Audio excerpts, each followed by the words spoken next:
your Sorcerer Supreme. Hope that you can hear me well. Excuse me. I'll give everybody a moment to join in. I can't really see much of what's going on, but let's see. All right. Well, I hope you're having a great day. We went live 5 o'clock on the dot, live from the garden to do a little talk today, hang out with you. I'm here with my etherical translator, and my wife, Paula Milo. She's got her feet in a little kiddie pool sprinkler. And Cannoli, the dog. We're here hanging out. I'm a little weird. We're going to talk about vulnerability. Right? Amongst other things, I guess. Hey, what's up, Greg? Greg, can you hear me? Like, good, loud and clear? Shout outs to Greg, by the way. He's awesome. We're gonna go through the garden today. It looks completely way bigger and more buff than the last time I showed it to you just last week. We go live. Here comes the black helicopters. That's because we got the documents. We got the spiritual documents. All right. So yeah, we're just hanging out. So I wanted to say what's up. I hope you're having a good day today. I hope it's really sunny here and hot, really hot here in the Bronx. I had to step back. I knocked a tooth out of my face. Not yesterday, the day before, while I was at dinner. And I was like, how the hell am I going to go live? Are they literally flying right over us? Yes. I was joking.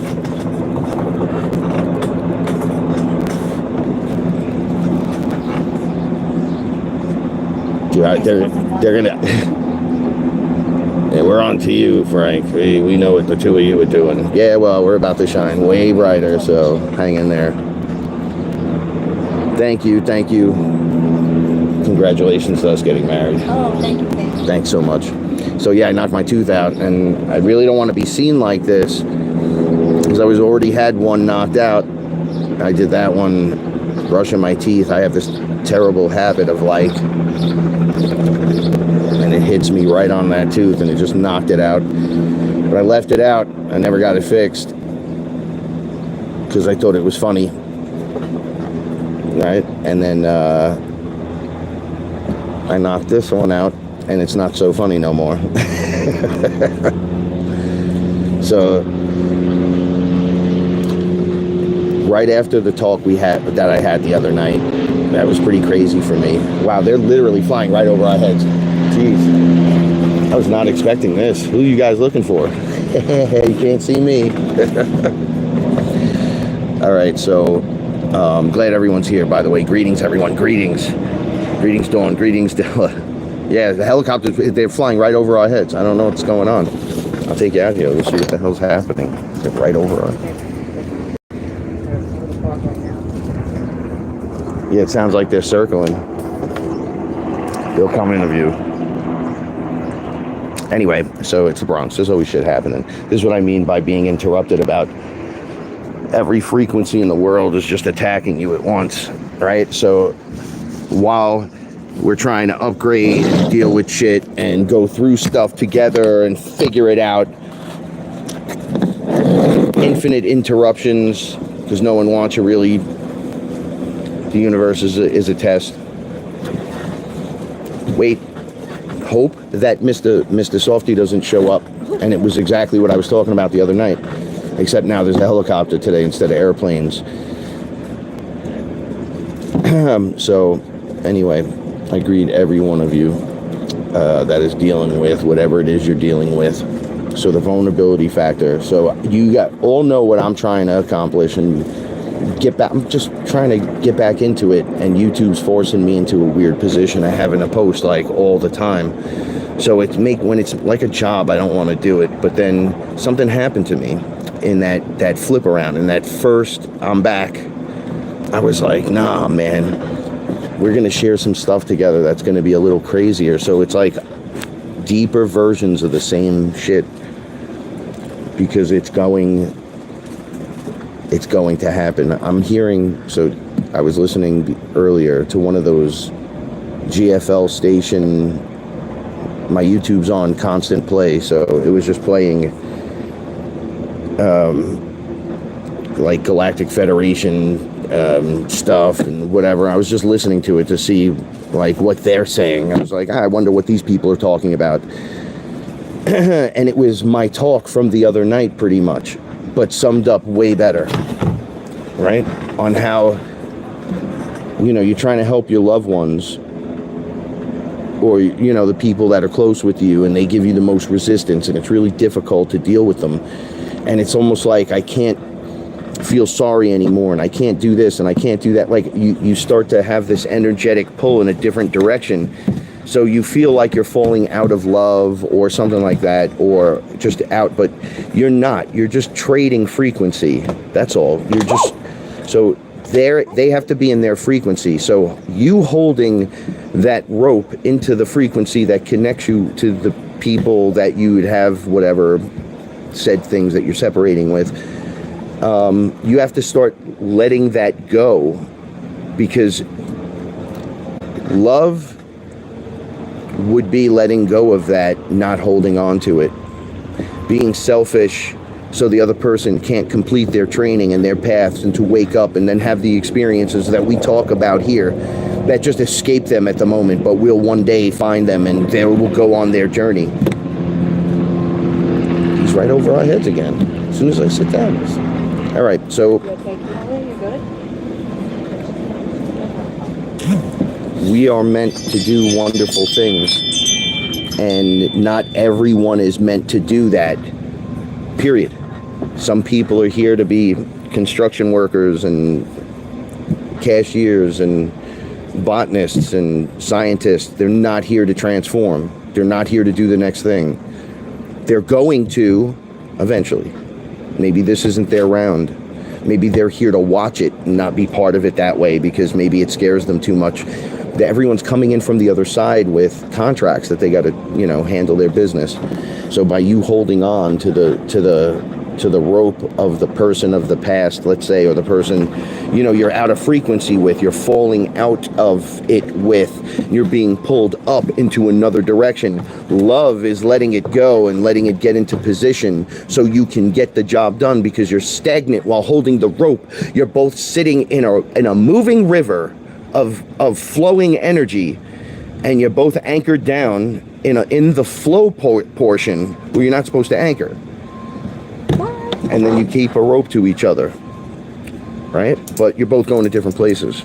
So true love would be letting go to that. It's okay to not know your purpose. I'm going to tell you this. So your purpose, when you don't know your purpose, is to be you, be more genuine, be more creative. Let your light shine. So through the vulnerability, this is the topic, right? Through vulnerability, and being your true original self, no bullshit added. That's what we need. That's what we want. Your energy anchors that in to the planet, and it raises in the planet. So even if you don't know what's going on, but you're like, man, it's a beautiful day and I'm here, boom, you win. You win. You win. There's no deep dark hole of depression and weird shit going on. You just take it and you stride with it. You glide with it like you're the Silver Surfer, right? We're all the Silver Surfer. And we come from space and beyond, interdimensional. So I was having this talk with Paula about when I met her highest self,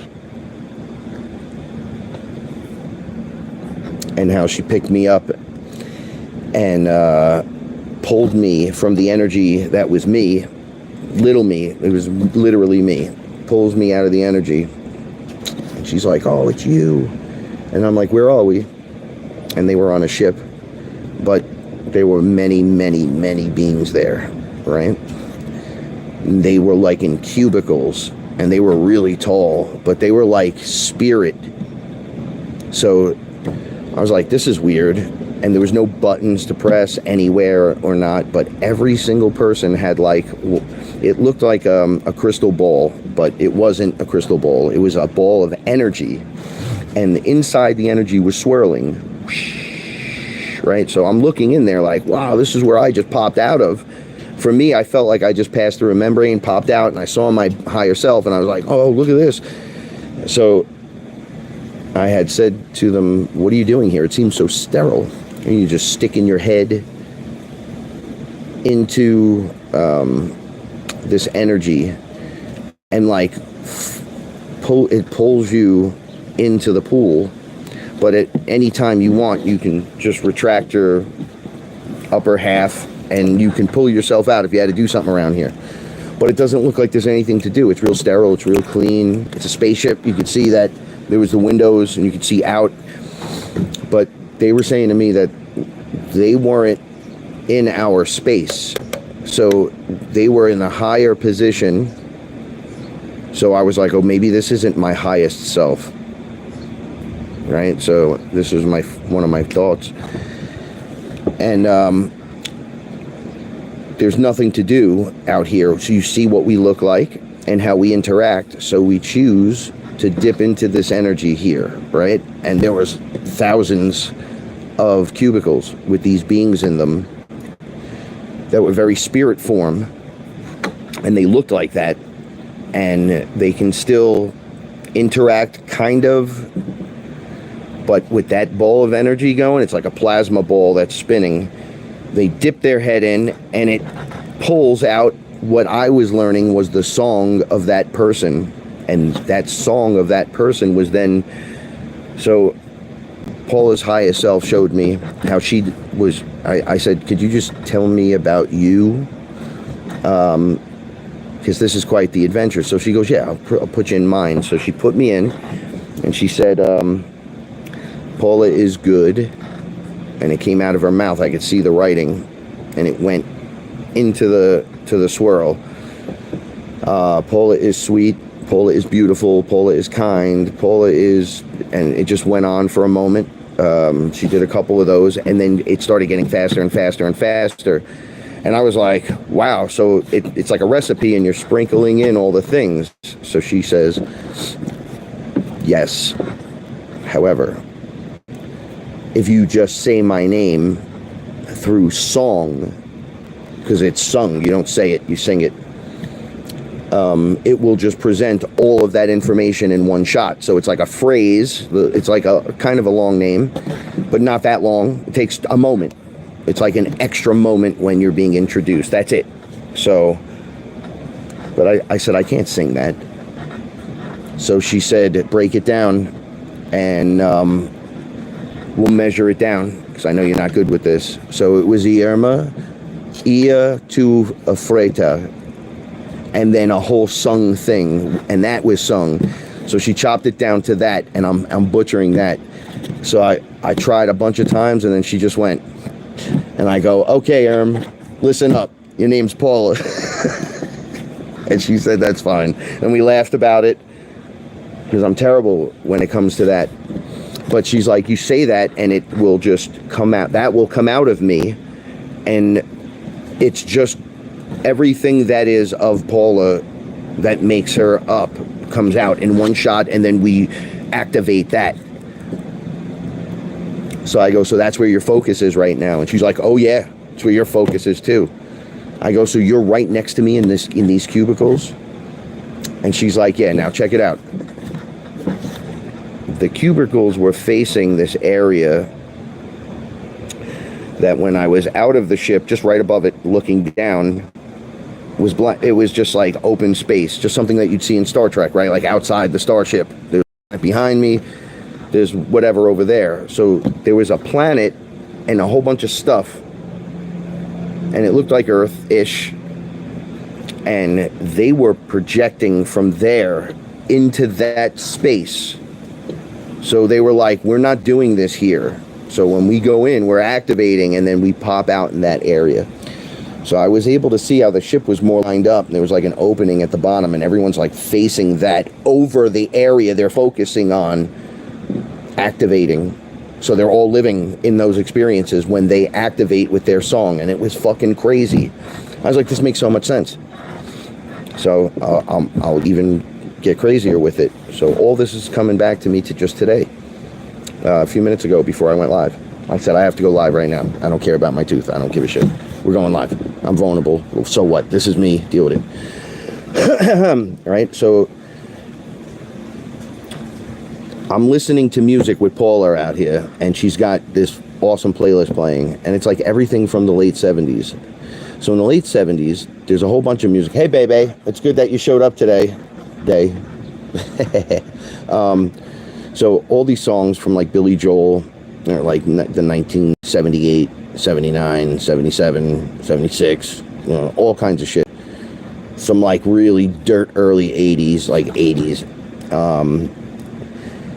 And I'm listening to these songs, and I said to her, Barry Manilow sung a song. Back up. Just the Way You Are from Billy Joel was on, and it brought me back to a summer that came out. I was a little kid, and I was on the boardwalk in Wildwood, New Jersey, and there was like, it was different back then. There was like not as much ridiculous as it is now, but it was kind of fun because there was no broadcast signals and Wi-Fi signals, and a lot of that pollution wasn't there. They would just crank the radio, and the radio guy was in town, and everyone would play the town radio live on the boardwalk till 2 o'clock in the morning, and then you had to get off, and the cops back then would beat you and they'd shoot you with salt, like in Jersey, so you couldn't be under the boardwalk and all kinds of weird shit. Like, it was a different time, right? A different place. And but it was fun, and I was a little kid, and fantasy was rich in my world. I didn't have a phone and friends I can talk to like that yet. I had my action figure that I played with on the beach with the bad guy action figure. I had my mother and my father, and that was it. And it was a different time. My brother wasn't born. He wasn't there. I was a little kid. I had everyone's attention. Nobody was fighting. Everyone was good. And it feels that. So I'm back here with Paula. We're having a great day. She went inside, so she's getting some stuff ready, and then she said she promised she'd come out and jump on. But it brought me back to the moment now, and I said, "Holy shit! This reminds me of back then." And then I said, "Copacabana." That year was playing on the radio non-fucking stop at the Copacabana, right? But when you're in Wildwood, New Jersey on the boardwalk, that was like the big thing at the time. They're not playing Metallica up there and all that crazy shit. You're getting that kind of music, right? So there was a lot of lights, right? And Billy Joel's album or song Zanzibar was playing, and there was a hotel there named Zanzibar, and they were playing that song on the radio, and I was bugging out. So they were playing Just the Way You Are. And I said, this was blasting on the radio and then Copacabana came on, and it came on back to back here. And she's like, Copacabana, one of my favorite songs ever. And I'm like, really? So we were listening to the playlist a little bit, and I'm saying, yo, this all is that year. Or maybe it was all those years. It was only a small amount, where I was in Wildwood, New Jersey with my parents, and we'd go for like 2 weeks. My mother took me there for a month a bunch of times. 2 months I went for, that was the longest I was there, and I didn't like that very much. But you get tired of it really quick, so a week is usually plenty. But when you're a little kid, it's like, oh, I met the wrestlers, I met ZZ Top, I met all these different characters, all the wrestlers I met from back then.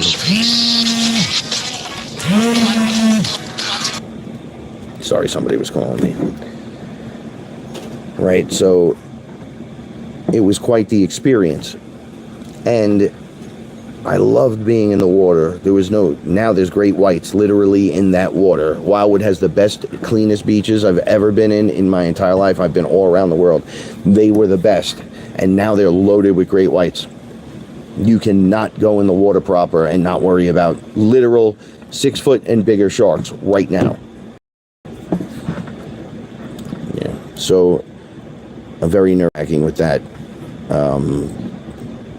So the Earth changed its spin a little bit. The magnetic north moved. So 500 miles due south to here, whatever that weather was down there is now up here. And they now have 500 miles due south of them's weather there, which is why everybody's weather's changing. And they're like, oh, it's climate change. It's like, dude, the magnetic north moved. Literally moved. It's right outside of Russia. Not to mention everything else is going crazy. Anyway, so right now, my entire family's in Wildwood, New Jersey, at the boardwalk with my brother and his children. We're the only ones that we can't really go because we have the cats and the dog can't go, and the cats definitely can't go down there. They're not very friendly with that shit. And I don't belong there because I smoke more weed than everyone. I don't like doing that around kids. If I could be around adults, it's one thing, but now's not the time for us. We've made this area our vacation. Paula said, I'm on vacation. She set this whole place. She's made tie-dyed shirts today. A whole bunch of them right here while we're just drinking fake mocktails and smoking, hanging out with our plants. I mean, it's going to be huge when I show you. You're going to be like, what the fuck? It's way bigger. All right, so they're there right now in the same place where we would go when I was growing up. During that time, we still have people that we know that own the building. And now they're so old, or their children own it, or you know what I'm saying? It was passed down. And my mother always went. So now there's a new set of children, so they go all the time. I went one year. We went for like a week. I got electrocuted twice. And then I dueled my nephew with a lightsaber at like 9 o'clock at night. We were on one block off the boardwalk, so all the traffic came down our street. There was thousands of people walking, and we had this lightsaber duel, and he beat the shit out of me. And everybody was screaming, yeah, get him, kill him. And I was like, hey. Anyway, so lots of good times. So they're there now. So that circle, I'm telling Paula, like, hey, I think that, because I'm here with Paula, and it's bringing me that feeling with my cats, with the dog. We had the sprinklers on. Just, it was the vibes, the frequency brought me back to that whole thing. And I was telling her, and so I said, do any of these songs remind you of that time when you first heard it, when it came out, that were bad? And she said, no. This was during the time it was all good. I remember my dad. I remember this. I remember that. So I was like, wow. So no bad times, good times, right? Just if you were a brat, maybe you got yelled at. So that doesn't count. But like just when it was good, like really good, where you were like, yay, we're going to get in the car and yeah, yay, like, yay, ice cream, yay. Like all of that wrapped into the Jersey Shore. As a child, it was the biggest thing. Oh, I can take my action figures with me? Yep. You can hook your Atari up? Yep. I was down there before Atari was out. I think Atari was the 80s. This was like 78, 77, 79. It was fucking cool, man. It wasn't as crowded. It definitely didn't have Wi-Fi, so there was no frequency pollution, which we talked about the last time. You drive up north here. At some point, you're out of range of all of it, and you take a breath of air, and it fills your lungs, and you're like, oh my God, I feel so good. We're finally, well, it used to be a half hour. It used to be 20 minutes away, 15 minutes away north. Now it's like we were driving for 30 minutes straight, and we were like, it's not far enough. God, I still feel it. And then broke at like the hour and 10 minute mark, and we were like, oh shit, it moved up. So that means we got to go further out. Right, so if the weather changed and all that environment's going to change, it's not going to be as devastatingly weird in the upper New York area, or more on the Bend, or just 2 hours straight north alongside the Connecticut border, so we could just jump back and forth if we want. But fuck Connecticut. Sorry about that, people from Connecticut, if you're listening. If I moved there, they'd double tax. No, I don't even want to get into it. Anyway, so it's bringing me to that moment. I brought Paula with me into that moment because we were living in it, and we were kind of dancing and singing and smoking and chilling, and it was just the best fucking vibe you could imagine. But it was that moment from when we were kids, and it was only the good stuff, and it was just filling me. I was standing in the water. We got a little sprinkle thing. It's like a perfect circle, and you put the hose to it, it fills with water and sprinkles. So we have that going, and I'm standing in it, and I was just like so thankful, looking directly at the sun. The sun called me today. Paul was like, "What did it call you?" I said, he called me Frankie Sun Guardian. He was like, called me out into the sun. I was like, "What?" He's like, "Take your shirt off, stand in the pool, look up at me." Look directly at me. I'm like, "I can't look at you. Close your eyes." I'm like, "Wow, it's pretty bright." I look down, threw some water on my face. I start sweating really bad. And then the sweat's clean because I've been cleaning myself. So my sweat's really clean. It's not burning my eyes and make it all disgusting. So I'm like, I feel good. I feel great, even though I'm missing my teeth. But the universe got some fucking sick idea of timing and what'll turn out great. But I surrender, and I'm in for the ride. I'm vulnerable, but I don't care because I'm me, and as me, I'm the most powerful. You will accept me as I am, because I'm still me. I'm just missing a tooth. Why should I be afraid of that? I don't want them to see my missing tooth. Why? Well, because my teeth are fucked up because I got jumped when I was a kid. Bad. And my palate broke. And all of my teeth were pushed back into my face. All the upper row. So they said, when you're an older guy, it's going to be wild. So I was like, all right. So it took time. The technology caught up. I got them fixed. But holy shit, over time, they're like just dead nubs in my face now. That's all right. They'll grow back. So I'm not worried. I mean, even back then, Paula makes fun of me all the time. She's like, your mother used to cut off your zip-up sweatshirt sleeves. She would cut them off so my arms would be out. And then that was like if you had like your favorite band on the back of it, and you could wear that late at night on the boardwalk and walk around, and you'd be like, we were the Lost Boys before the Lost Boys came out in movies. That's, you know what I'm saying? Back when, and no makeup. You didn't need makeup. Everybody was just themselves. And we would find packs of people just staying there for a couple of days, people your age, different age groups, up or down, minus a few years, fucking partying. And then as I got a little bit older, it like was rooftop parties. I had some like a lot of fun.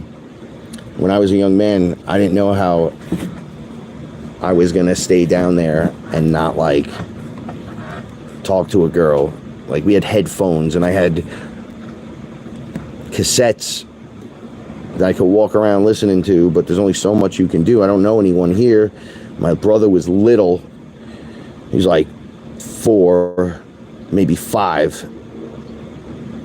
And he was sitting there with me. We were at a different place. And I'm like thinking to myself, this sucks. This is going to suck this year. I don't know what the fuck I'm going to do. And 2 girls came busting down the door. We were on the 3rd floor. And me and Rob were watching Star Trek. And they came in. And one girl had a pot of water that was filled with ice. And just threw it in the face of the other girl that came running in, who apparently just soaked her in the other. So they were like, oh my God, we're sorry. And they ran out. They ran out of the room. And then me and Rob were like, oh shit, that was fun. That was funny. The whole front soaked, but who really cares? That was pretty funny. And then I went out there and was like, hey, what are y'all doing? And they were like, hey, what's up, man? I hung out with 4 of the coolest girls for a week. They were staying right next door, and they were the other apartment on the other side. And I was just that age where back home here, the girls around me made fun of me still for being myself. And there, it was like, I just have personality. I don't know. I don't understand that still. When I look back at it, I'm like, it's only personality. I had it when I was a kid. Did that offend you? Did that freak you out? Because that same style, these girls were like, this motherfucker has no style. If you ever want to not get laid, dress like Frank. And then I'm on stage in like Mexico. There's 1,000 people screaming at us. And I'm wearing the exact same outfit, and they're like, you're fucking awesome! Oh! Everybody wants a... And I'm like, I've never changed. I'm not changing for you. Am I hurting you? Is it hurting you? Show me on paper where it's hurting you. Did I hurt your... Did I say it out loud? Did I hurt your feelings? Did I hurt your feelings? No. All right, here's a picture of you. Show me on the paper. No, it's not. Then leave me the fuck alone. Original Frank OG. So we're going back to the original. It's in our DNA to bring us back to that time. So anyway, this music's playing, and I'm talking to Paula, and the loop, I now physically see it. I'm like staring at the sun. I'm pulling in vibes. I'm staring directly into it without my eyes getting burned. And let me tell you, it is hotter than it's been. There was like a guy doing the satellite here, and it was like not red, it was black in certain areas. And they're like, yo, when it's black, it's over 103, but it feels like 120. So I'm like, what? I'm like, when our whole grid's going to go down. What the fuck is going on here? But nope, it's just a beautiful day. It's hot. Out here staring at the sun, and I greet the sun, so you have to like not ignore it and like cover up, like, ooh. It's smart to cover up if you got to cover up, like wearing a hat, or I always have like a towel with me so I can throw it over my head because I'm bald. But as you can see, I'm bald. I'm in the sun every day, and I'm not overdoing it, and my skin gets white as a ghost. My legs are now just going from bright white to getting a nice little burn. But you got to give yourself that 10-minute clip where you can stand there and be like, absorb it all. And I see the loop as the music's playing, and I'm like, holy shit, Paula, I think, and this is how I said, do you think that it's possible to go back in a loop that's there that we are not aware of? We were never aware. I was not aware of this one. And then it just took us back, and it's closing right now. It's like reconnecting from the 70s. Because I keep talking about the grassroots movement. And musicians trying to get big are laughing at me. And I've been around forever now. I'm like the older guy. But I'm like, listen, you don't got to try hard. You just got to do original stuff. So me and Kevin have busted our heads together, wondering, what should we do? Do you use the AI? Do we learn how to just do it ourselves? Do we do everything ourselves? Is everything going to be real and live and just clipped? Like, what trend are we following? And I'm like, I don't know how to do any of this stuff. I am the trend. I am the topic. I'm the guy. So, Sons of the Sun, FearLess. Fucking motivation. Let's fucking go. And we just start taking it from there, and there's a grassroots movement being built. And the people that are doing that, you'll see them. They pop up, and you'll go, oh, what, one-hit wonders? I'm like, no, real musicians. Kids are doing it now. They're playing instruments, and they want to be in a band, and they want to play real instruments, right? They want to, Kevin and I are nostalgic, so we're like futuristic, high-frequency, futuristic nostalgia, taking you back to the time that it's like literally definition of what we're talking about, the nostalgia of that moment. And it all connected back, but now the loop is closed, the cycle's closed. But that good time, right? It filled like, so if I had a trail that followed with me, like if my aura as it moved in these circles had like a little trail, like a tail, like a comet, and it was going, woo, and it was following. It took all those good things, the music, the good times, the place, the people, the advantages, the disadvantages, like the whole thing, but it was all the good stuff. Like the feeling, I feel fucking good. Man, this was a beautiful thing back then. It was beautiful. The beach was awesome. It was gorgeous. Look at me. I'm golden brown. Look what's happening. It's awesome. Everyone just was using fucking oil back then. And they wore bronze. They weren't putting anything on like they put on today. They were putting oil on their skin. And you're like, oh, that's how they got cancer. I don't know, man. I'm out in the sun all the time. I don't have cancer. And I got weird marks all over me. If it becomes a lump or a bump, it gets taken out. If it's not, it's a freckle. Right? And we move on. So it takes the good time now and loads all that shit into the trail of my Aura comet. And it's bringing it around, and now we're back on the timeline. Like, that's it. That loop is shut, but we're bringing it. So the grassroots movements is in that. Back then, when artists were artists and shit was good, a lot of people that are young don't understand the time period and the frame of work. Technology made it easier for people like myself to perform stuff like hip-hop and rap, but I'm conscious. I'm not gangsta. So I'm not part of that community. That community used to want me to be part of it. And I used to have to go hang out with it to do my first few albums and stuff. And then I learned by the Unleashed album how to do it myself. And then I was just doing music. And then I went on each one of those clips were adventures in my life, where we were live most of the time, where we sold the most music, where it was my most happiest, best performance, time on stage, favorite song to perform, favorite moment with the people there, like what we experience. All that's coming. Because all of a sudden it's like, whoa, it's here. And it's like on a record where you listen to it, you're like, oh shit, yeah, this is dope. Put the record on. It has a lot more feeling in the record. And then they're playing the instruments. It's like, yeah. So here's the grassroots movement coming back. It's already there. And Sons of the Suns is in it. I was explaining to Kev. I was like, yo, man, something really wild happened. I was like, what happened? I said, okay, so two of the heist songs, or three of them, will never, not this year at least, be beaten. They're attached to all the big songs from the back in the day, and they're in the loop. So it's beautiful, and that's funding us. It's pulling us forward. But everything under those three, the top 10 after that, are all Sons of the Suns. And the Come Alive Frank Castle song. And I'm like, that's the shift. It's happening. We're there, right? And then you're like, well, it's not a lot. It's a little. I go, yeah. Hold on. Look at your publishing. You gotta look at that. Not just how many records you're selling or whatever, because you're getting paid on the back end of things. When you're a real artist, you understand what I'm talking about.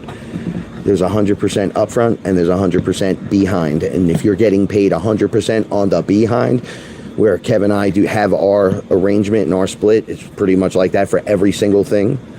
So when you look at it now, it's like, oh, wait a second. So that doesn't get logged in if they're streaming it or buying it. Correct. That means they're using it in other things. Right? And it moved all of our songs into position. These are the other things. Video games, actual radio, movies, television, internet shows, a clip for a fucking commercial, somebody sitting there picking their nose on their TikTok. We loaded all our songs into all that stuff. Our original 11 are all there. You can find it, all of them, anywhere that music is sold. Okay, so check it out. They've played us on FM radio a whole bunch of times. Literal FM radio. Right? I think it was Never Touching Down and Going AWOL. We have the radio edits for those songs, and I gave those songs up. And I didn't give any other songs out, which is my bad, by the way. I'm really good friends with one of the radio station guys in the Hudson Valley. I don't want to say the wrong name of the station, but it's an FM station that blasts, and then the actual radio station is in the center of town in a big stone building. And there's a guy in there playing the fucking music, taking calls. Like back in the day. Hey, this is Wolfman Jack coming to you live and direct. They sound just like me when I do my show. Because I'm like from that era. Wolfman Jack was my dude. right? Coming to you live and direct. Here I am in the garden tonight, everybody, and we're going to play the new Sons of the Suns release. Like, that's what I grew up with, so that's what I sound like when I'm doing my FearLess show and the intro and all that stuff, or if I'm doing music and everything. I know how to introduce myself, wear the top hat, and then kill it at the show, turn it into a fucking party, and then have everybody else that's awesome just light the whole place up, right? Because if you're not as good as that, the show ain't going to be that good. I know me. I believe in me, the original me, the one that knows. So it's there, and it's coming out. It's not only, they play us on Vermont. Shouts to my man Eric. So Vermont radio, I don't have the call sign. Played me when I was on the show, before and after, and any other time the song's played, the show's played. Right? So people get slots on actual radio. So that goes logged into your stuff. So you've been there the whole time. Even if that's new stuff to you. Oh yeah, those are good. No. If the people that haven't heard it, it's brand new. Especially if it starts getting hot. People go back to the beginning again. And our first shit is dope. Straight hip hop to show you, look, we can do really good hip hop that makes you feel good and move. And not be anything like the music you've heard today. But the nostalgic vibes of acts like Tribe Called Quest and shit. Acts like that. Jurassic 5. And then we swung the lever all the way to rock. And I just do hip hop. So it's just me either doing it like this, yeah, or like this, yo, what's up, my man, right? So it's one or the other. And everything in between. And it's all being logged in. So as the movement occurs and the people start showing up, and when they're like, well, who's doing what? You're ranked. You're quietly ranked. Quietly ranked. You're not, these are the people that haven't, the AI isn't helping them, and they have, you'll find someone online that's really good with music, and you'll be like, how do they only have like 4,000 people following them? I can't believe it with me. The 1,800 mark, we're like at 1,877. I got a few new subscribers this week. I think the shorts provide subscribers while the views come from the long form, the format. I got a few videos and a few other clips and stuff, but I think you guys rather hear it from me live and direct so we could spend a few minutes together, right? So let me stop for a second and just say hello to everyone. Hey, what's up, everybody? Welcome to the garden back here. Going live, broadcast, live and direct from here. Being as vulnerable as it gets, talking about everything and that's just out there and getting done, that's bringing the awareness to the movement. You know, people, I'm fed up. I don't want to hear anything on the radio today. Get out of here. I don't want to hear any of that shit. I don't want my mind filled with nonsense. I feel the trap in the digital music. Trust me, Kev and I have to put things in frequency to make sure there's no trapping of the sound that we're trapping to create the sound effect or whatever. Like, you got to make sure it's clean and clear. We are inserting positive. Everything is positive. It's high frequency. It's to get you up there. It's to pull you away from what you've been getting so you recognize, oh yeah, we're getting a bunch of overproduced bullshit. Sometimes when it's too clear, it sucks. Sometimes it feels like there's no life to it. Yeah, it's great. Can you do that live? If you can't do that live without all those effects, are you that good? Right? I'd rather just have a jug band going, like some classic rock band, just playing stuff. But the thing is, now they're going to have the revival of classic rock bands that are original new bands, and they're going to be dope like classic rock mixed with everything you've ever heard, mixed with every other thing you've ever heard, and it's going to be live on instruments, and you're going to go, holy shit. And the other ones that you choose to listen to are the ones that are giving you uplifting track in between. So if you are a hip-hop head and you're like, I'm not into that shit or whatever, you got us. You got people like us. There's a lot of us. It's not just me and Kev. I mean, we would love to be like, well, the success. But honestly, if we don't do this, our heads will pop. Literally like in scanners. Like, I'm called to do this. He's definitely called to do it. Well, everything you hear is Kev, except my voice, which is me. So, shout outs to Sons of the Suns Music. But we're going to be meeting up soon with these other groups. We're going to be asked to perform at some of these places where people are like, almost like house parties.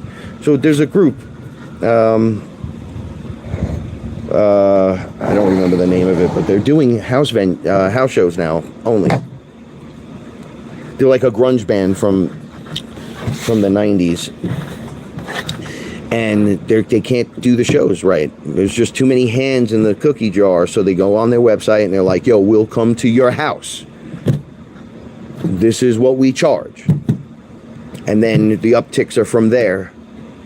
And people are just throwing giant house parties and having the band perform for 300, 400 people right there. And the band is filming videos for the show. Bringing a guy with them and their fucking cameras and everything. And it's just like in your backyard. Paula and I had a small wedding, but what we wanted to have, but didn't because Mom was like, oh, I can't handle that when we first mentioned it, was back here. So back then I was saying, like Rodney Dangerfield, another movie from back then. Just like, oh shit. It was him and Joe Pesci. So his daughter is getting married and he's having a hard time dealing with it. And he's like a photography guy and he's taking like pictures of kids and shit. It's early 80s. And they're having the wedding, even though it's a big deal and it's huge. The whole movie, like, it's crazy what they go through. I think it's called Easy Money or some shit. They have the wedding and there's the end scene is everyone's packed into the backyards, and the backyards look just like here, literally. So those backyards were packed, and everybody was partying and barbecuing, and like they get footage of it coming up, and everyone's just out, but they're cordoned off, and you can see this is the wedding party right up the middle. They're all colorful and everything, and then everyone else is barbecuing. They're passing food and beer, and everybody's having a good time, and that was the point. And he turns around to the camera and goes, hey, and then the movie ends because the point was family. The point was making it family. So I said, Vin Diesel would approve of this message, family. Frankie Toretto is like, family. It works there, why wouldn't it work here? And my mother was like, I don't know if I could handle that. But then as we got closer to the wedding, she was like, oh, we should have had the wedding in the backyard. And we just... But I'm glad we didn't for outdoor reasons. But like on a day like today, no one's wearing any suits and ties and any of that shit. There's not going to be any of that stuff. You got to like show up in your bathing suit and just hope that I squirt you with the fucking hose, right? Another thing in the 70s we did that people will be like, what? So my father was in sanitation, right? So he had the caps for the Johnny pumps for the fire hydrants. So the cap had a sprinkler head on it. So we had like a four corner scenario where I lived, and the Johnny pump was on the other side of the street from our house, right out front of the building. So that area, my father and another guy put up 2 stop signs because people were getting just lit right in front of my house. It was like a turn and they were just doing 80. Boom, boom, boom, boom, boom, just killing people. So they put up some stop signs and it slowed down the whole thing. Everybody slowed up. They were like, holy shit, stop signs, what the fuck? So this was before there was a lot of stop signs. And he put the cap on there and you'd open up the Johnny pump. You got to let it run for a minute. You have to have the cap on because if you just have it running, people tend to launch shit at you through the stream so that you could put a brick in there and then turn it on. The next person who turns it on, like you could load bricks into there, and then if they turn it on, those bricks shoot out at 100 miles an hour and kill people. So people are getting really injured. So you put the cap on, and if there's something in there, you'd have to shut everything off, blow out the stuff. There's like a piece they put over it and catch it, and then collect whatever was stuffed in there, and then it'll all run naturally. Close it, put the cap on, send it out. when things were really fucking crazy, right? When you had to do movement for work to work and make it happen. And literally 40 people would show up in 30 seconds. Parents would line the sidewalk. Line it. Like, no sidewalk for you. You got to walk in front of us where we're sitting with coolers and beers and sodas, quarter drinks, 25 cents each. And you like pop the top and just drink it. It was like a little purple drink or cherry drink or some shit. And everyone was out. Everyone's parents, whoever was around, who was home, came out. So the building was right there. So they had extra sidewalks. So they would be under like the fire escapes. But outside, we didn't have a pigeon problem back then like we do now. It wasn't as crazy as it was. And everyone was just chilling and getting wet. And then sitting down, hanging out. And people would come out and they'd have their boom boxes. Right? This was kind of before boom boxes, just be radios, but they were big. And then they would take like 20 fucking batteries and dudes would just roller skate over and just drop it. They would see you coming. Cars would drive slow. They would be like, yo, wash the car real quick. So everyone would have rags and buckets. We'd have everything ready to go. Blip, blip, blip, blip, blip, blip, blip, blip, blip. Oh, we got $1.75. Oh, he threw change at us, but it was enough to buy everyone drinks. Literally everyone. We'd be sending people to the fucking corner store.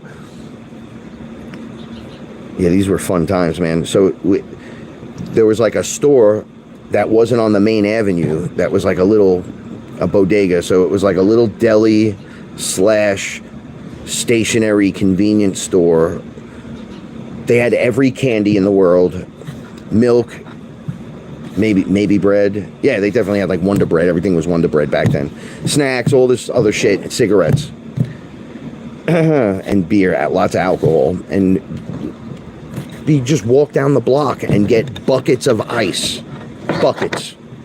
Where you're like, holy shit, that's a lot of fucking ice. Everyone was doing it. And the guy would have to shut down, wait for his guy to come with ice, and they break it up, sell it. It was inexpensive. People had umbrellas out just like I do right now.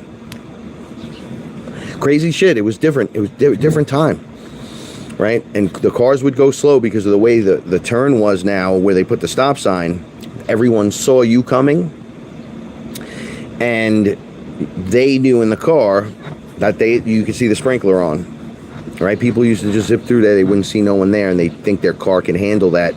It'd be a little wet, and they'd fly into the building. They'd fly into people's houses. They'd kill people. They'd just run them over on the corner. You'd be standing on the corner having a cigarette. You're dead. All kinds of stories. My friend that lived across the street from me got hit by a car going 80 miles an hour. On the other corner, it was like so my house was at the top, and it was like this. I had this street and this street going down. So we had like the corner space there. It was a pretty big house. And then at least for the Bronx. And then down this block, as you went, it dipped down.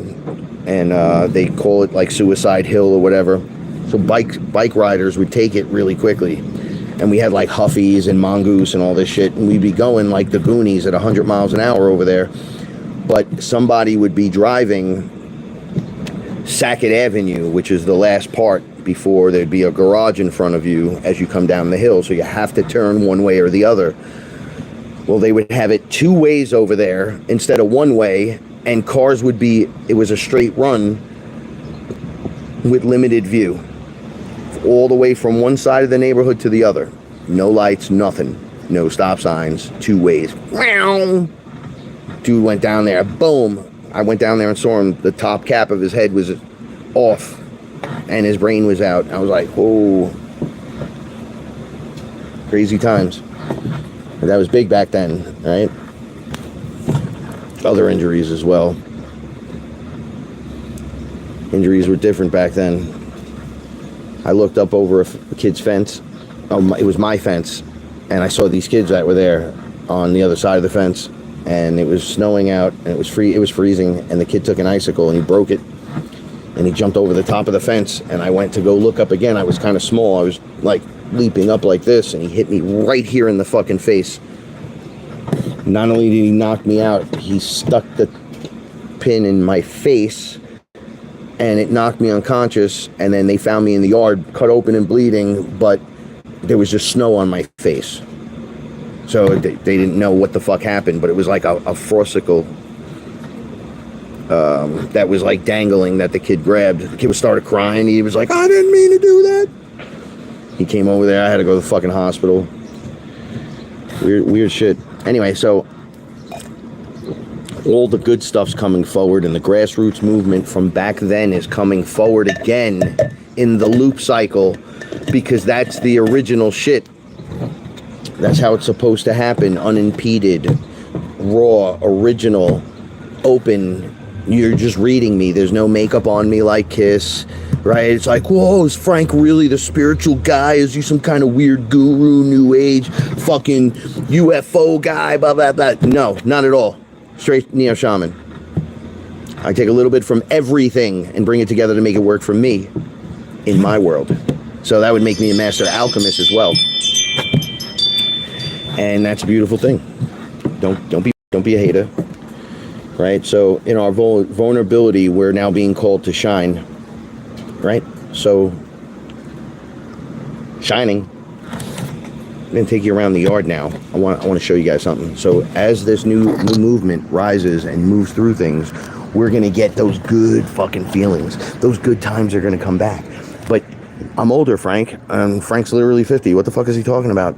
I'm telling you, man, I got the same feeling inside of me that I do when I was that age. Literally. And I have all the same things around me that I do in my room. I complain sometimes, like, I'm 50 years old. I have action figures that surround me. I'm in a room built for a fucking, like a 12-year-old. But do you act like a 12-year-old? No. Then what's the idea with all this, the toys and action figures that you love or whatever? And I start picking them up, and each one represents something else to me. And I'm surrounding myself with that which gives me joy and happiness. And as Paula would say, you could have any action figure you want, because every action figure you have that makes you happy, that's one night I know you'll never be in the strip club. And I'm like, you ain't ever got to worry about me being in the strip club, right? I'm the rock star. That's not where I go. A real rock star knows what's up, right? I'm not about that shit. I'm about getting my imagination and my fantasy back online and getting crazy with it. Like, let's create, motherfucker. Like, let's go. So I'm going to turn the camera around. Let's see. Boop. So Paul is out here doing tie-dyes, right? We all just out here chilling with Buddha. And we bring it around. And to our first, this is Moon Rocks. So Moon Rocks is almost ready to go. She's a big girl. She's an auto. These are all autos right now. This is wedding glue I got for the wedding. And I thought that would be cute. And holy moly, this thing is a solid brick. Smells fantastic. And okay, so this is the Moon Rock. Then what the hell is that? Oh, this is the Fairy Garden. Sorry. So this is Fairy Garden. This one right here. And this one's the Moon Rock. And she is developed into a bigger than golf balls, like little mandarin-sized monsters, right? Got this giant fern. I love the fern. And we have, oh, Paula was in here picking at them. So strawberries are coming in. We got another round of them. We had so many for the first time this year, early in the season, that we started just making smoothies every day. I was like, let's make smoothies. Let's just keep drinking our fruits. Yeah, so we got this for the bees last night. We put that up. It's dangling from our dangle. All right, check this out. So this is Fairy Garden. That's as big as my open hand, inside my hand, that top one. We're trying to figure out how much this is going to be at the end. I don't like to guess, though, because then this one's not growing at all. It's just kind of hanging out, but it's beginning now. Look at that, to grow little pistils out of the top and in the side, in those corners. Get your fat finger out of the way. So here comes the bud. We have a giant sunflower and a whole bunch of more strawberries. They're going crazy with the strawberries. So we finally got Gaia Green out here. Gaia Green is a Canadian organic plant food that works really, really well. So I sprinkled some in. You don't need a lot. It's very little. So since you've seen, this is Amnesia Haze, right? She's all uppies and praying and literally became strong, like super, super strong. Like the nugs on these things are fantastic. I know it's turned into a garden show for a second, but this is what I mean about creating what you love and surrounding yourself. This is Fairy Garden. This one's right up in the middle of the yard, right in the middle of the whole thing. We hung that up so we don't get any bees, any hornets building and hanging out in here. But bees will still come in here and do their thing. There's flowers all over the place. These flowers are so psychedelic. I was telling Paula, I was like, the bees are just, they love them so much. And I love to see them. When I talk about seeing flowers and psychedelic, when I do mushrooms, this is what it looks like. Getting closer and closer, and then it opening itself to you, and then you kind of like going into it, and then that being a realm, a new realm, another area, an infinite set of dimensions overlaid, so we can all be here together and experience this place. Okay, so this one's Fairy Garden too. I'm sorry if I move the camera too fast, and if you're bored, let me know. I'll change it up. But this is the Fairy Garden. This is the double grape, and they're just getting fucking huge. So when I come out here and I talk to them, they're telling me what they want and what they desire. I asked them earlier, how do you like the new the Gaia Green? And the response of this plant was, I'm gonna go to 6'5" or perhaps 7 foot tall. So we'll get to her in a second. This is the pineapple chunk. I put her in a little thing, and now she's left a little cage around her to hold her up, and now it's starting to come out. It's beginning to happen. Here's the candy store. This plant is huge. This is right after a feeding. They grew, that's 5 inches taller than me, 4 inches taller than me now. And this plant is two-sided, so there's all the stuff we see here, right? So it's just this wiggle, and then I pull it. The whole other side is this giant plant. It like split into two and just started coming out that way, and now it's like actually split in multi-directions. There's a little one right here. She's got to catch up. There's one in the back. The two in the back are the Atlanta Thunderfucks. And this is Candy Store. Oh. And that right there is Charlie. Hi, Charlie. Charlie's not overtly afraid of me, and he knows I'm going to feed him. Hi, Booba. How you doing? But you can't touch him. But he's the cutest boy, and he's so polite. And we actually got my mother to feed him the other night. And she's like, I fed Charlie when you guys weren't here. I go, yeah. She goes, but not that other one, Stevel. I fucking hate him. And I was like, Stevel's a troublemaker. That's why we call him Stevel. Yeah, he comes in and does some crazy shit. And then if you want butterflies to come into the yard, you got to get yourself a butterfly bush and some beautiful flowers. Invite them in, bring them in. So now let's go back to a quick talk, and then I'll end it, right? So You put things around the yard because it's the way you want to present it, right? I want it like this. I want it to look like this or feel like that and move like this and move like that. Charlie, I'm going to get you food right now. I'm sorry. He's an outside cat, so he doesn't understand. Hold on a minute. He has none of that. I'll get you something. So this allows you to create the dimensional opening to that area. Paula, can you give me something for Charlie? Yes, I can. For Charlie, but yeah. Yeah, he came in. I filmed him, and I'm still live. So, but I'll feed him live. You have this whole thing. Okay, I'll come. Here. Oh, thank you. All right, so I got you, Booba. I got you. We're gonna do this. So if you love cats and there's neighborhood cats, you feed the cats. Come here.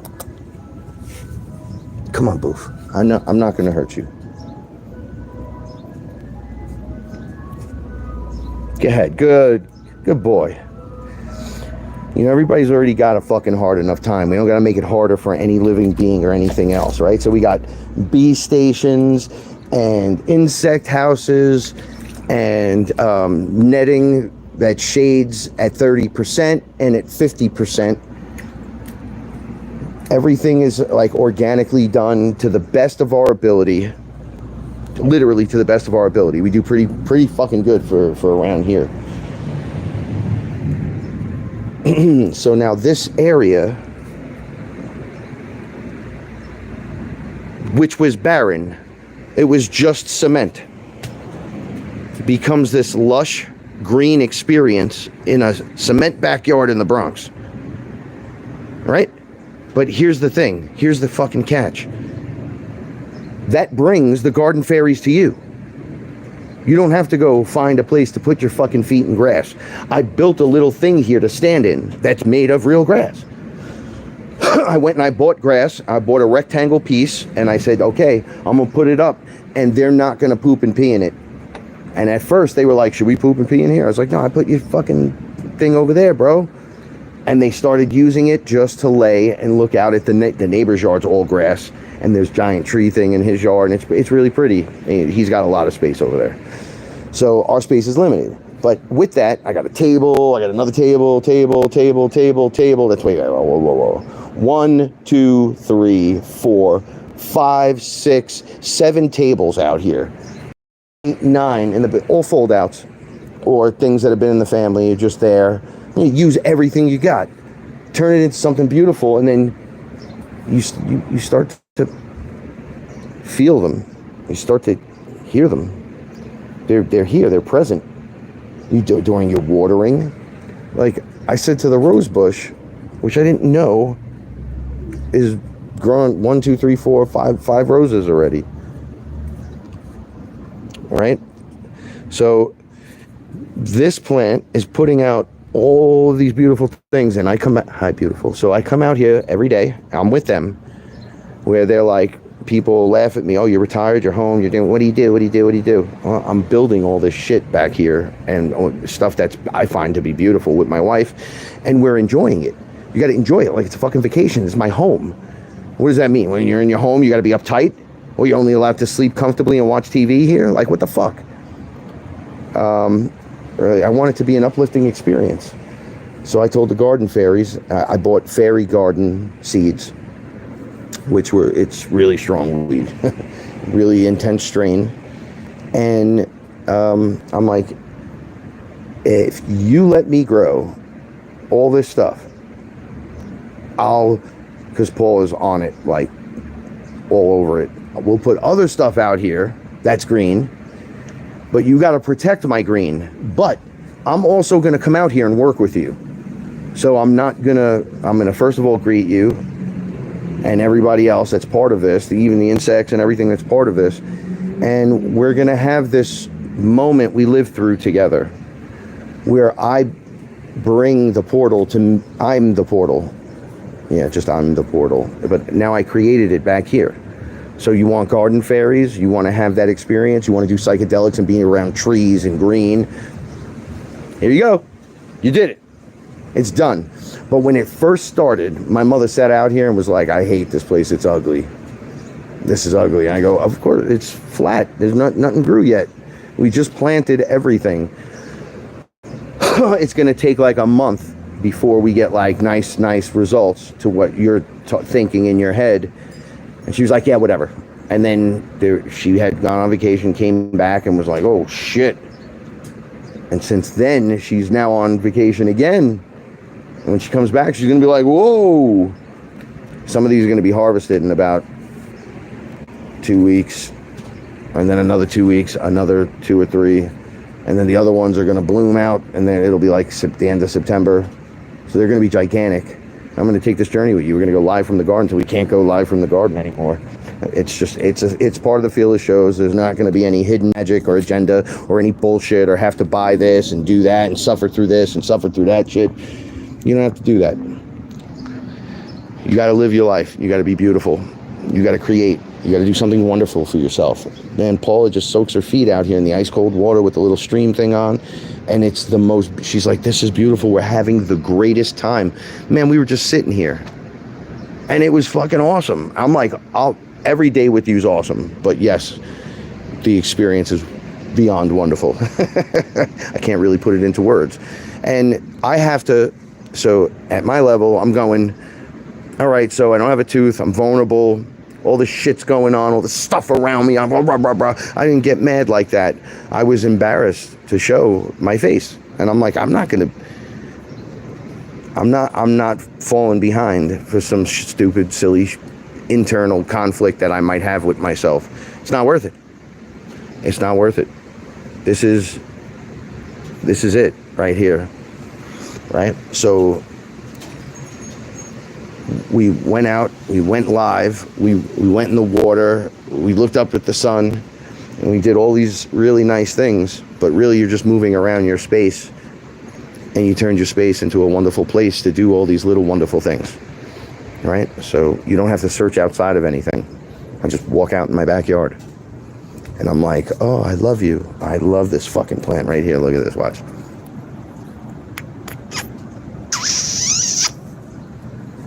So my point with the roses too, she's loaded with thorns. I'm not much of a thorn guy. However, I've watered her every day since she was put here or popped up, and she has not once caught onto me. And earlier today when I was watering her, she like is much bigger than she was.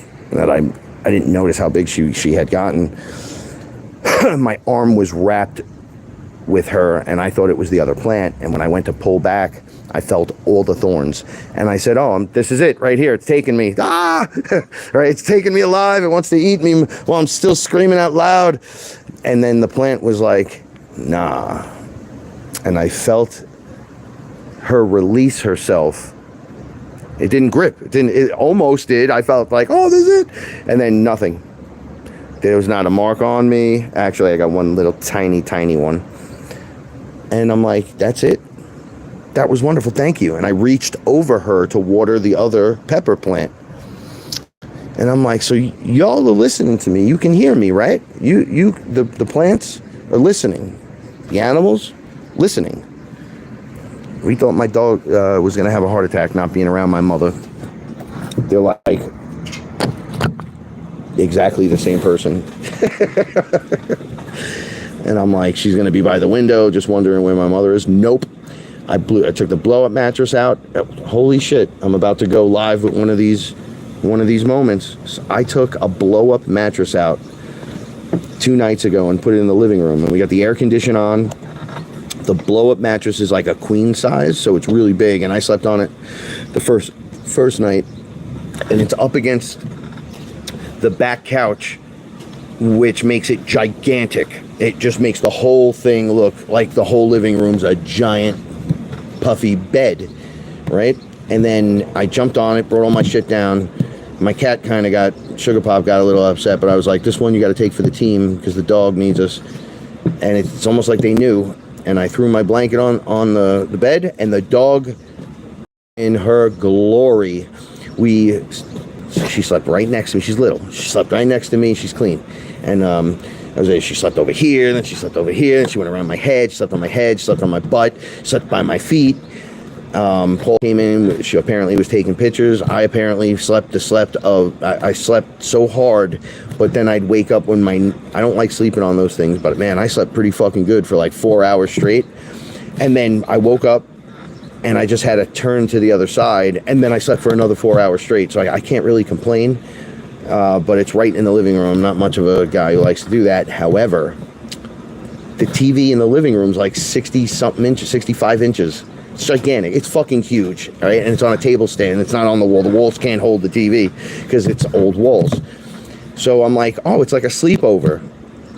And then Paula was like, yesterday morning, when I got up, I was like, oh. She's like, how'd you sleep? I was like, it wasn't so bad. Watched a movie. Hung out with Cannoli, like I played with the dog. I'm like playing with her and hanging out with her, so it's not like I'm just ignoring her. Like that's when I knocked my tooth out, I was like, I'm just giving myself to the scenario, but I'm not going to go live and talk. I mean, maybe I'll put something over my face, or I'll wear a mask like one of these Antifa dummies and be like, I am Cobra, hear me speak, right? But I was like, nah, I'm just going to play with the dog. I'm going to talk to Kevin about music. I'm gonna tell my wife I love her, and I'm gonna stop being so hard on myself because there's nothing I can do. Because when I spoke to the dentist said to me, "Yeah, I got nothing open until Thursday at 4 p.m." And I said, "You have nothing? You won't bring me in?" She goes, "Do you have any pain?" I go, "Nope." She goes, "Thursday 4 p.m." And I went, "Oh, okay, thank you." I knew that wasn't her. That was the universe being like, you're not getting your teeth fixed to get on air today, so forget it. If you're gonna do it, just fucking do it. Just grow and go. And you're gonna learn. The universe is giving me a gift, and I think this is the gift because it feels freeing. It feels good. It feels vulnerable. I'm vulnerable. Like I'm like, what the fuck, man? I don't want to be seen like this. It's like when it's from an accident where people beat me up bad. Where I got stabbed and needed stitches and my shoulder came off and all kinds of weird shit. Well, my mouth was wired for 3 fucking months and I was sipping through a straw. And then I'm like, yeah, but every one of my friends came here every single day for like 2 years, every single day, and hung out with me, and we smoked pot right here where I'm sitting, right in this area. My grandfather would be like, come here and do anything you're going to do. I don't care what drugs you're doing, whatever. I don't want you to do any, but if you're going to smoke pot, go in the backyard. So we'd come back here and there'd be 40 people smoking weed, drinking beers. We'd be like, so everyone would get me like either a Foster's or an ice cold 40 ounce of Old English and these giant straws we had, and they just put one in my mouth. I remember they didn't have the giant straws yet. These girls were looking for them. And my boys taped up straws. So they were perfect. He's like, sip through that. And they just shoved it in the little... And I was like... Now here's the kicker. Not only did I get fucked up, I was also taking pain pills. So I was having the best time. I know that doesn't sound like...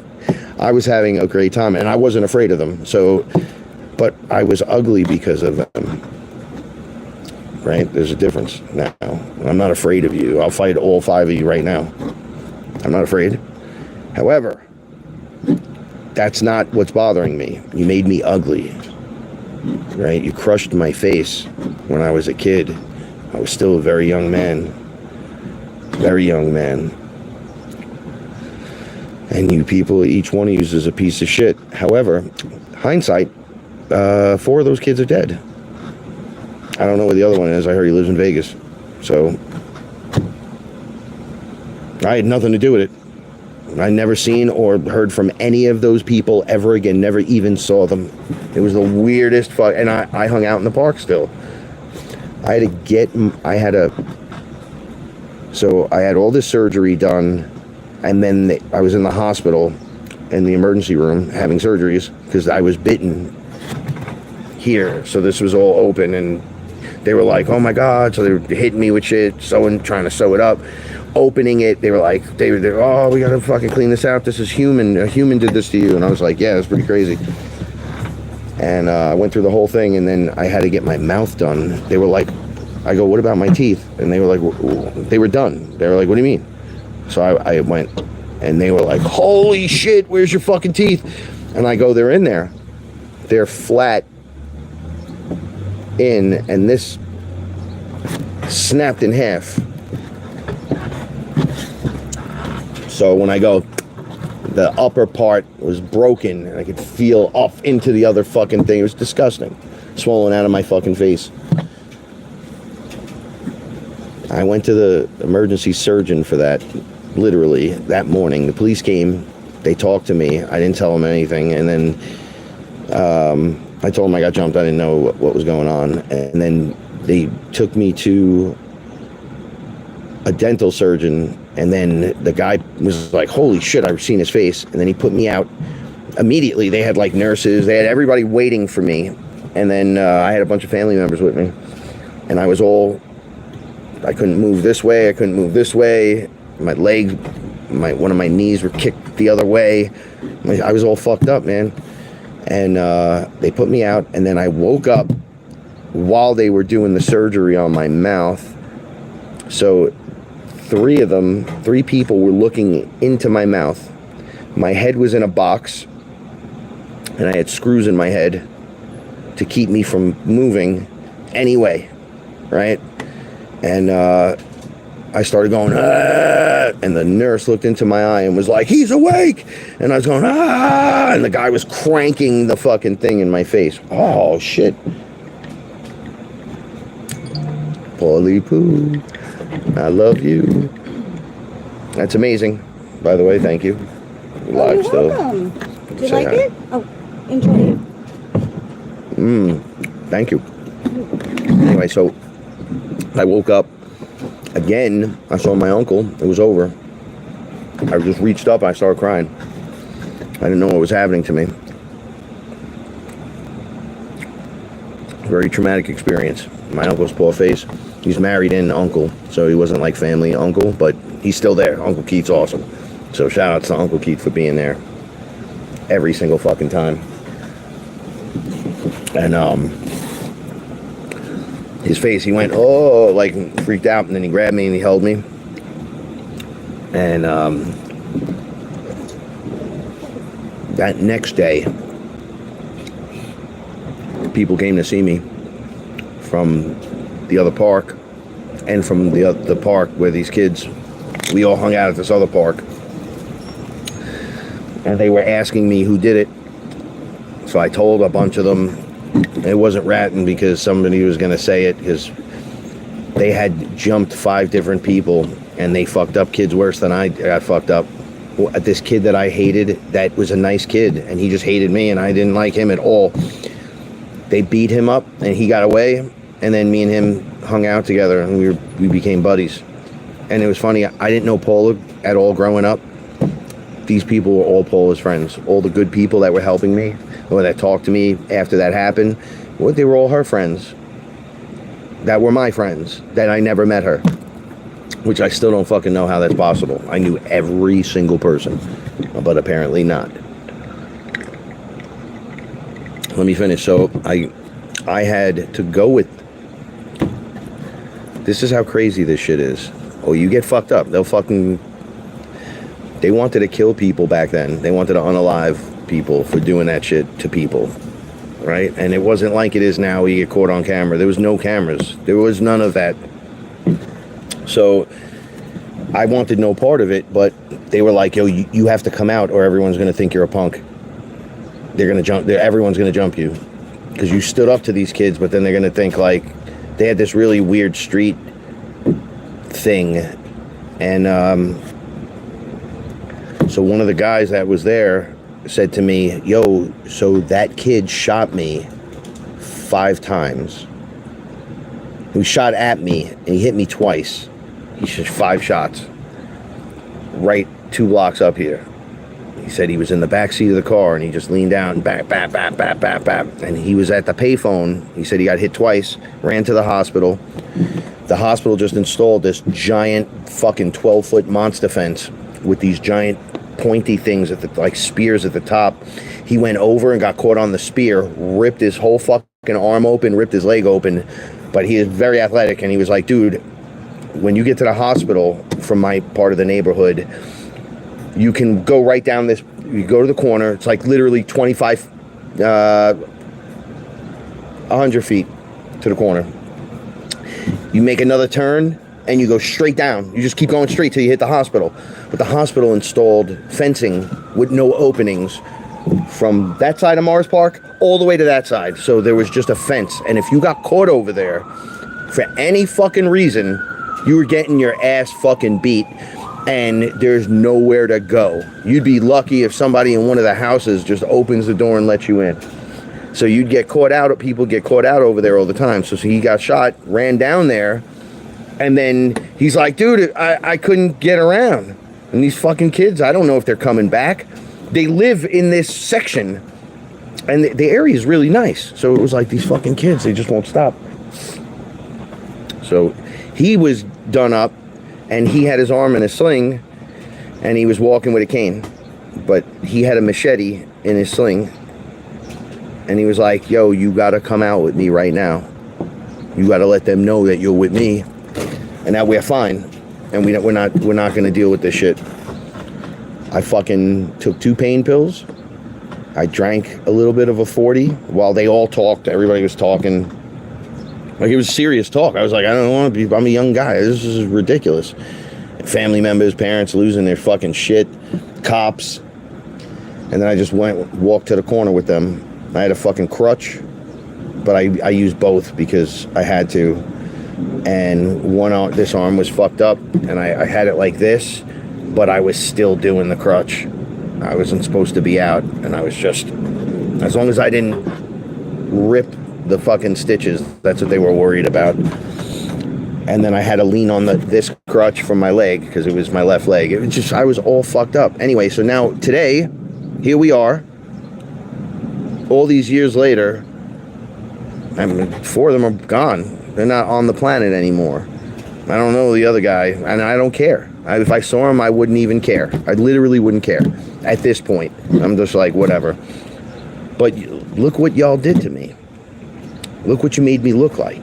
Because if I don't have my grill in right, all it looks like is I've been fucking taking my face and eating rocks for like 30 years.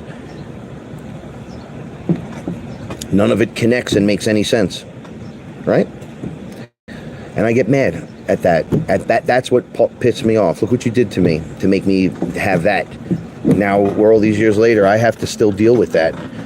You know, Paul is like, well, a bunch of those kids are dead, so it's not like there's any, you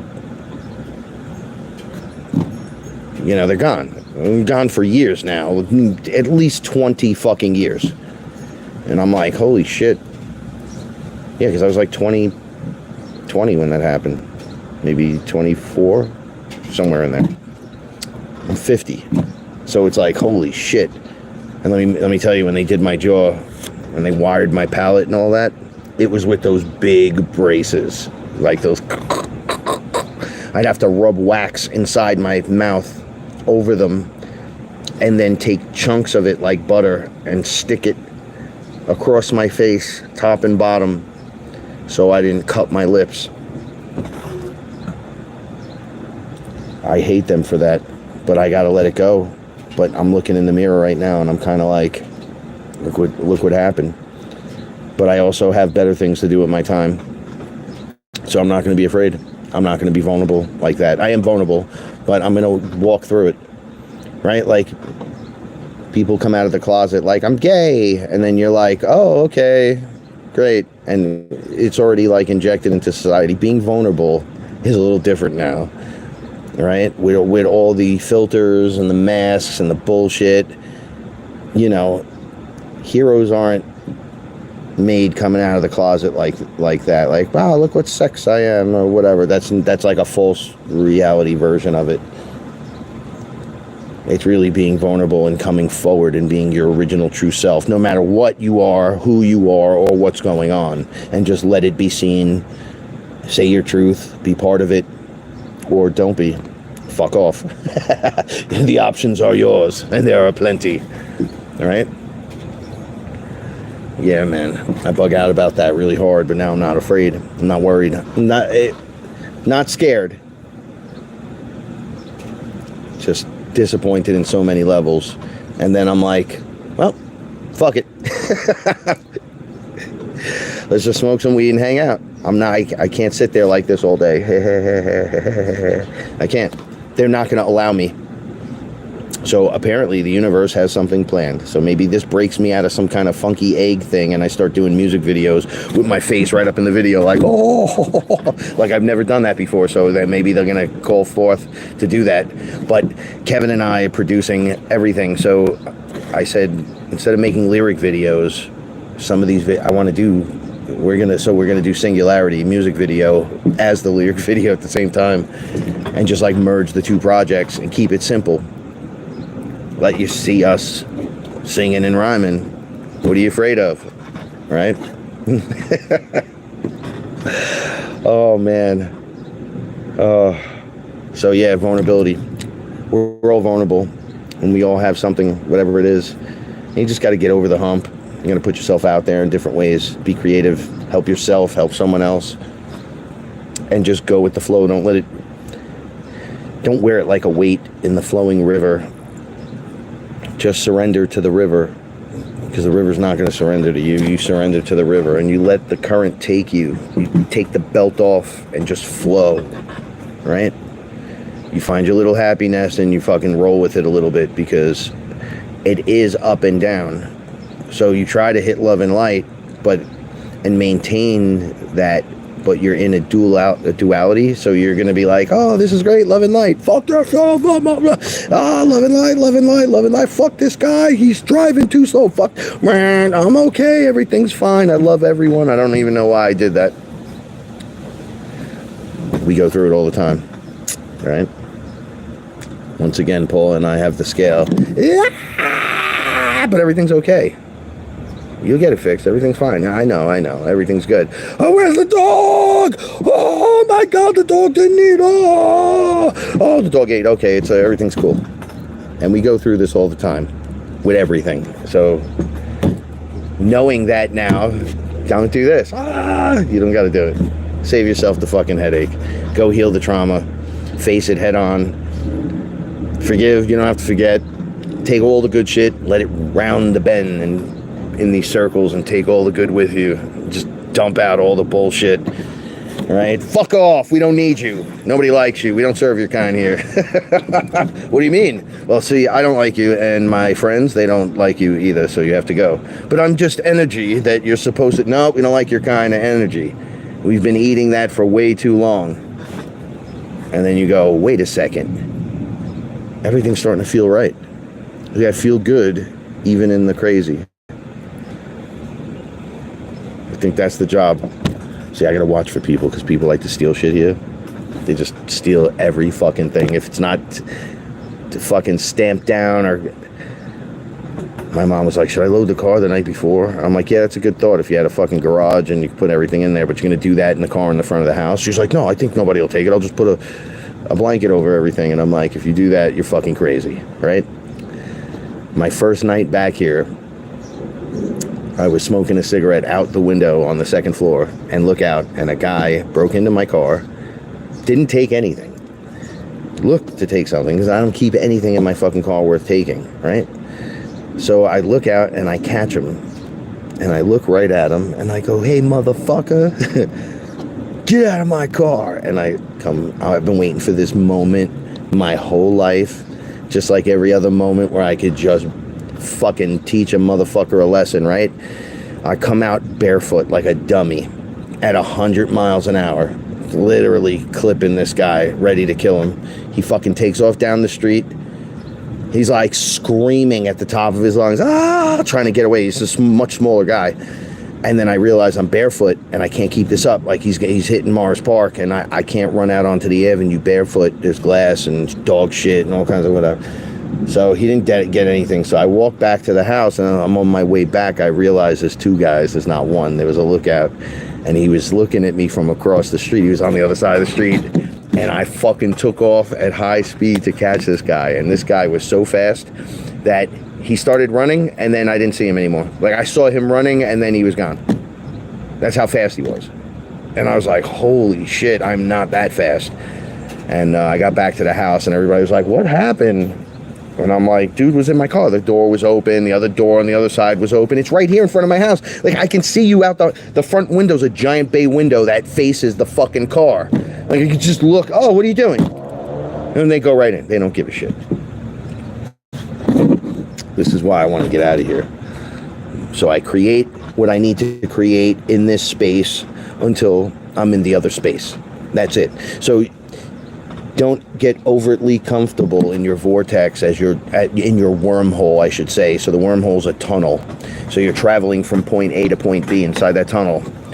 So you don't get comfortable in it because there's a lot of change, speed, and pressures and frequencies and vibrations as you move through this specific, like from this location to that location, spiritually. And it plays out physically too. But you can decorate it, but don't get comfortable. And you can make it look nice, but don't get so comfortable where you're afraid of change, because it's going to change. It's going to move. Things are going to happen. So you decorate it, you make it look cute. Yeah, this is nice, bro. It's nice. Come out here. Look at all the weed and look at all the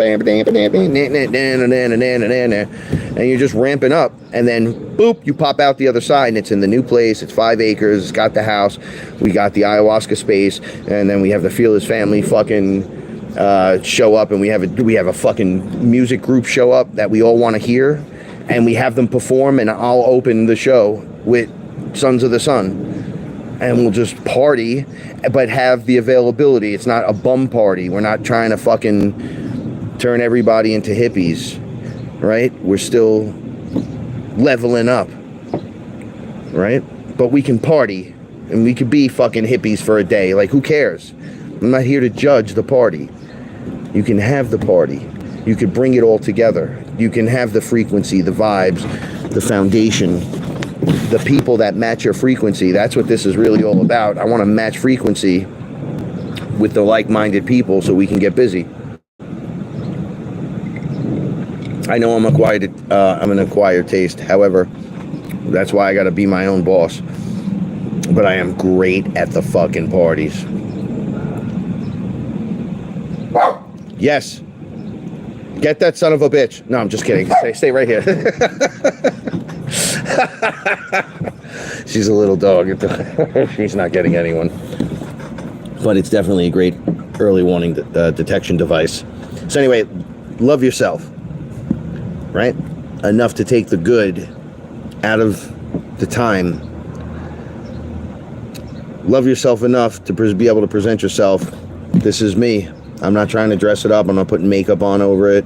I'm not faking the funk. I'm not dyeing my hair.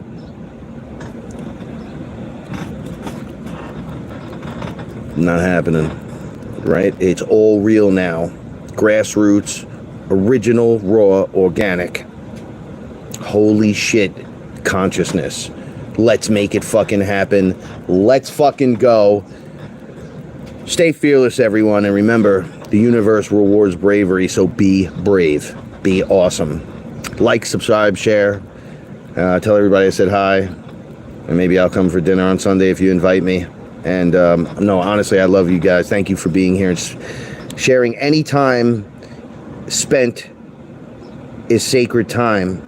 And I understand that. I'm not going to waste your time. All right? I love you guys so much. If you have questions, comments, let me know.